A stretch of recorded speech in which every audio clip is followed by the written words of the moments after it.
तो चलिए फ्रेंड्स, आप सभी का हमारे यूट्यूब चैनल पर स्वागत है। तो आज हम आपको कराने वाले हैं 19 जुलाई पर जो आपका एग्ज़ाम हुआ है उसमें हमने पार्ट 3 हिंदी को लेकर चलेंगे।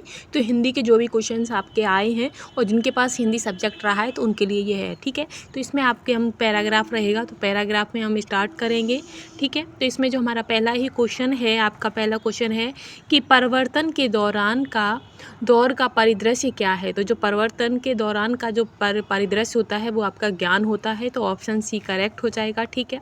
आगे हम चलेंगे।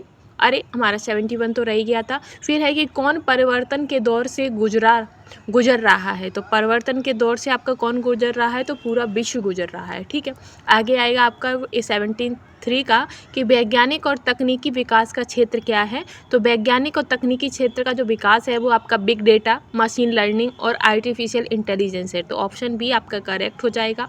74 है आपका कि मशीनें किसके एवज में काम करने लगी हैं। तो जो मशीनें हैं वो किसके एवज में, तो ये आपके कुशल कामगार के एवज में। वैसे मनुष्य को भी आप ले सकते हैं, लेकिन इस पैराग्राफ के अनुसार आपका आंसर ऑप्शन बी करेक्ट हो जाएगा। नेक्स्ट है 75 कि कुशल कामगारों की मांग किस क्षेत्र में बढ़ेगी। तो जो कुशल कामगार हैं उसकी जो मांग है डेटा और कंप्यूटर यानी कि उपरोक्त में से एक से अधिक में आपका आंसर करेक्ट रहेगा, ठीक है।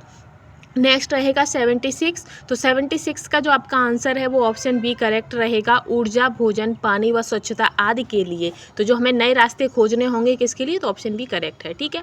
नेक्स्ट है 77 कि नए कुशल कामगारों की ज़रूरत किन क्षेत्रों में है। तो जो नए कुशल के जो कामगार हैं उनकी जो क्षेत्र में, किस क्षेत्र में, तो ऑप्शन डी इसका करेक्ट आंसर हो जाएगा, ठीक है, क्योंकि इसका जो आंसर है वो एक से अधिक है।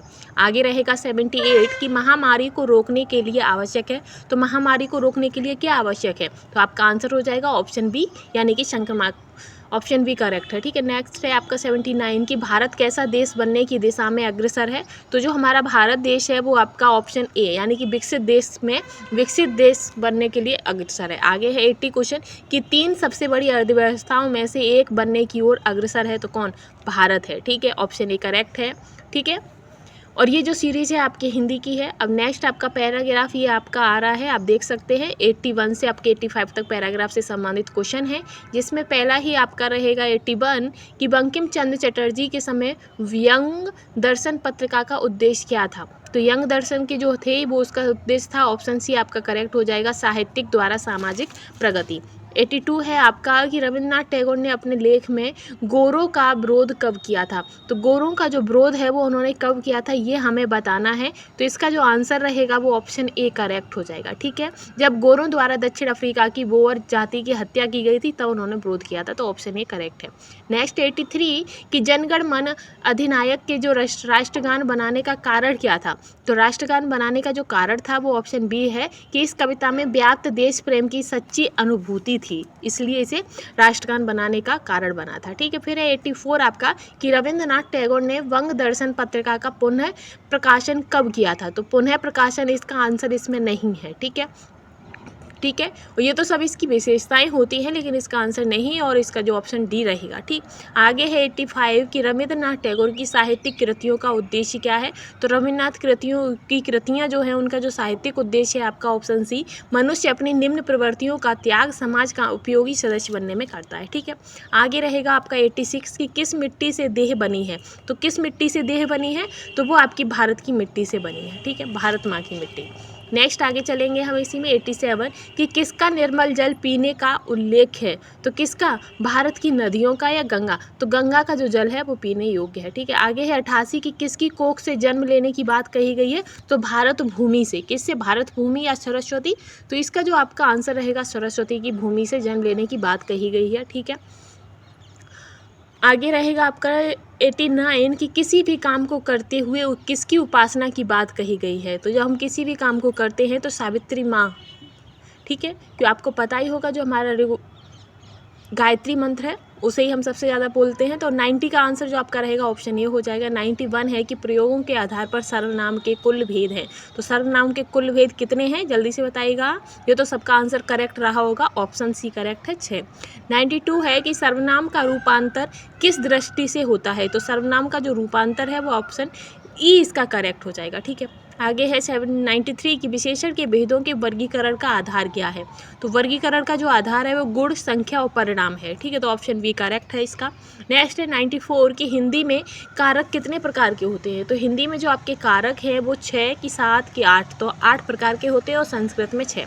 नेक्स्ट है आपका 95 की को के लिए किस कारक का चिन्ह है। तो ये आपका संप्रदान कारक यानी कि ऑप्शन सी इसका करेक्ट हो जाएगा। ठीक है, 95 का सी है। 96 आता है कि जिसके लिए कुछ किया जाए या जिसको कुछ दिया जाए इसका बोध कराने वाले शब्द रूप को कहते हैं। तो इसका बोध कराने वाले शब्द रूप को क्या कहते हैं, तो संप्रदान कारक कहते हैं। ठीक है, आगे है 97 की क्रिया के जिस रूप से क्रिया के होने का समय तथा उसकी पूर्णता या अपूर्णता का बोध हो उसे क्या कहते हैं, तो उसे हम काल कहते हैं। ठीक है, आगे रहेगा आपका 98 की यदि वर्षा होगी तो फसल अच्छी होगी, यह किस काल का उदाहरण है।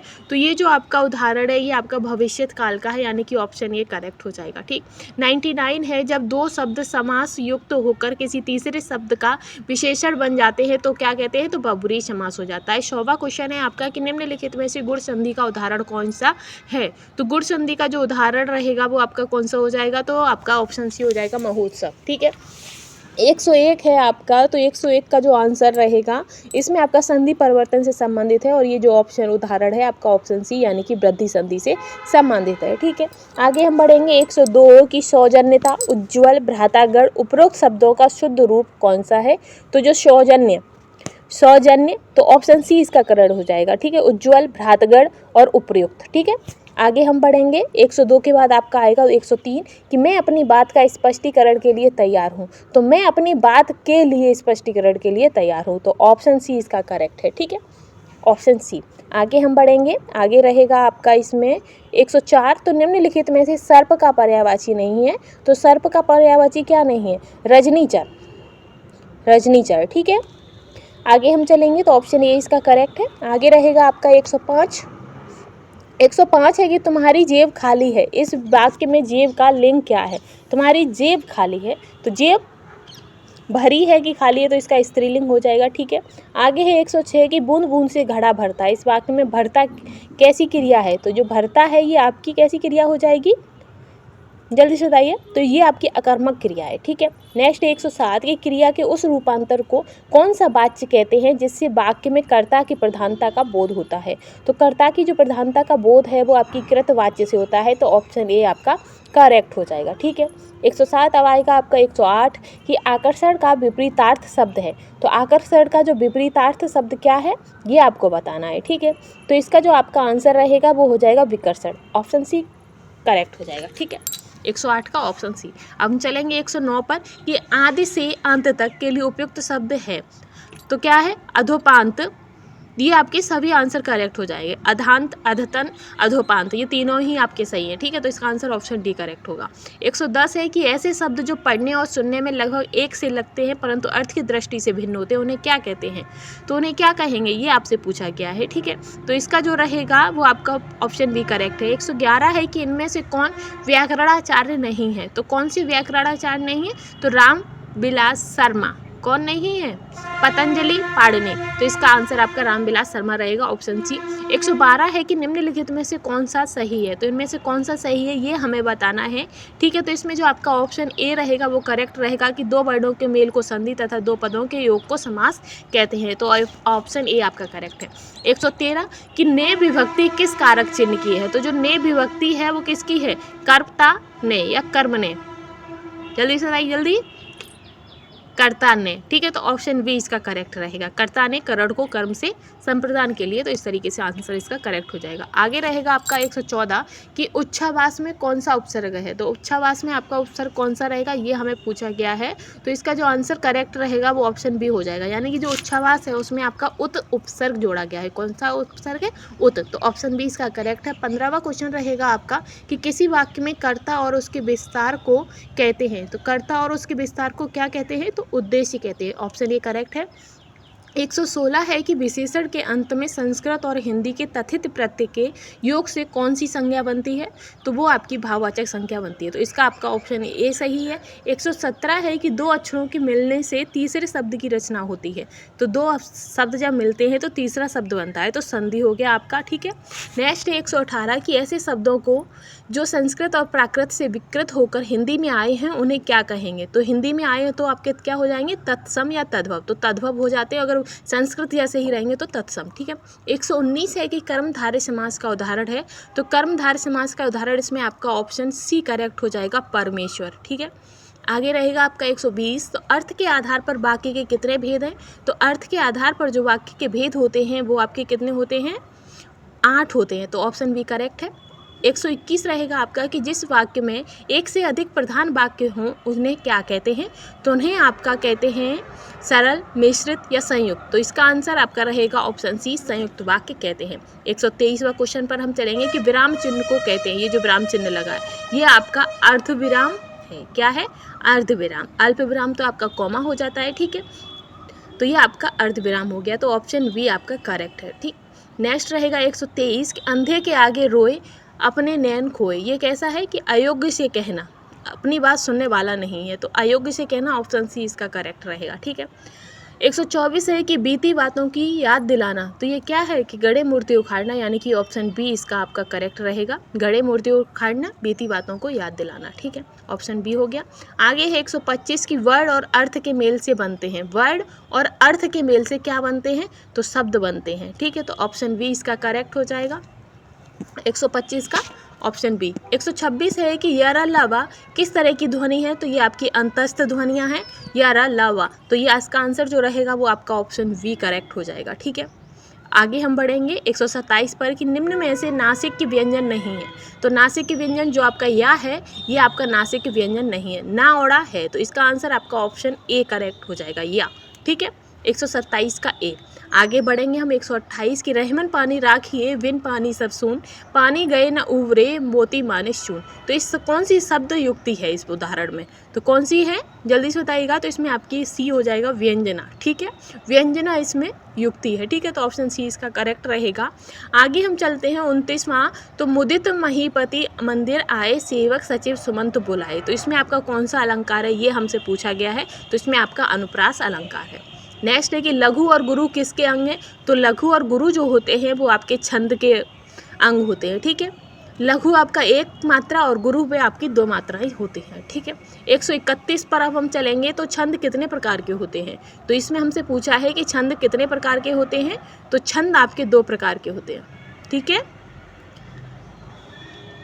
छंद 2 प्रकार के हो गए। अब 132 कि जब कोई बोली अपने भौगोलिक विस्तार के कारण किसी प्रांत या उपप्रांत में प्रचलित हो जाती है तब उसे कहा जाता है। तब उसे क्या कहते हैं, तो उसे विभाषा या उपभाषा कहते हैं, यानी कि ऑप्शन बी करेक्ट है। ठीक है, 133 है कि सरकारी स्तर पर गजटों में प्रकाशित सरकारी नियम, आदेश, अधिकार और नियुक्तियों की सूचना के प्रसंग में किसका उपयोग होता है। तो इसकी जो नियुक्तियों के पास होता है तो अधिसूचना जारी की जाती है, यानी कि अधिसूचना। ठीक, 134 है कि संक्षिप्तता, स्पष्टता और क्रमबद्धता किसके गुण हैं, तो ये आपके संक्षेपण के गुण हैं, यानी कि ऑप्शन बी करेक्ट है। असामंजस्य में मन उलझना के लिए एक शब्द क्या रहेगा, तो क्या रहेगा इसका आंसर, तो सी ऑप्शन इसका सही हो जाएगा। ठीक है, किंकर्तव्य मूड। ठीक है, आगे है 136 कि इनमें से कौन आदिकाल जैन साहित्यकार है। तो आदिकाल जैन साहित्यकार कौन है, तो आपके चरपट है, नरपति नाहल और नागार्जुन, ये सभी हैं, इसलिए इसका ऑप्शन डी करेक्ट हो जाएगा। क्या रहेगा, ऑप्शन डी। ठीक है, आगे हम बढ़ेंगे। ओ इसका तो ई था। फिर है आपका 137। ठीक है, कि निम्नलिखित कवियों को हमें आपस में मिलाना है, फिर इसका आंसर बताना है। नाभादास हो गए, तो नाभादास, चंद्रवरदाई और बद्री नारायण।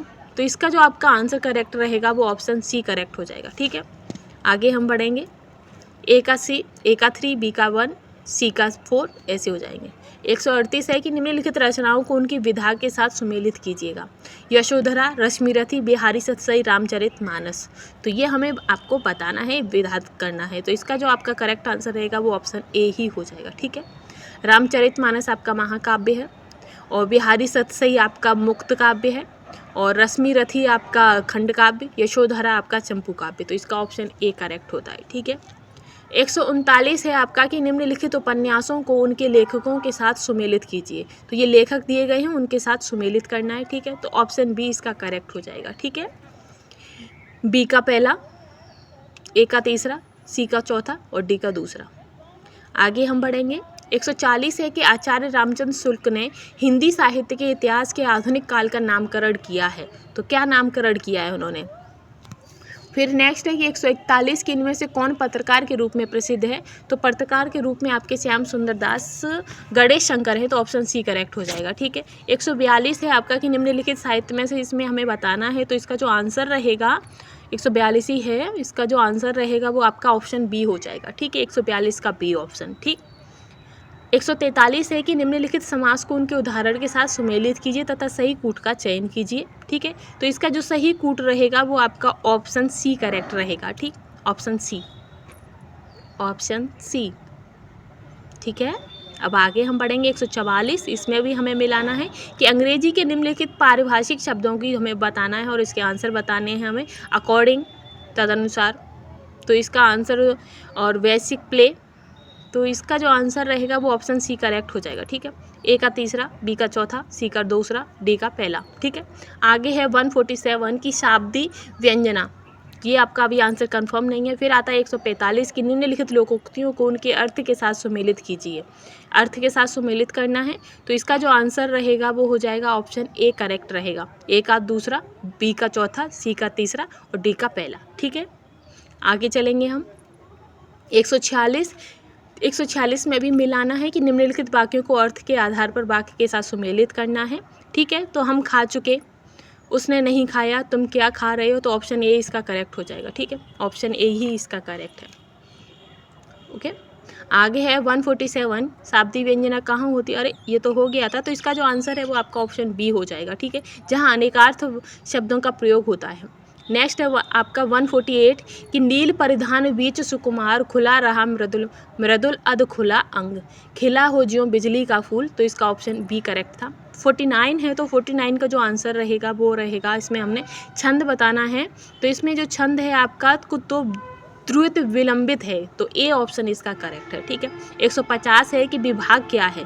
तो विभाव जो होता है वो आपका विभाव भाग के उद्बोध का कारण होता है। तो हमारी सीरीज यहीं से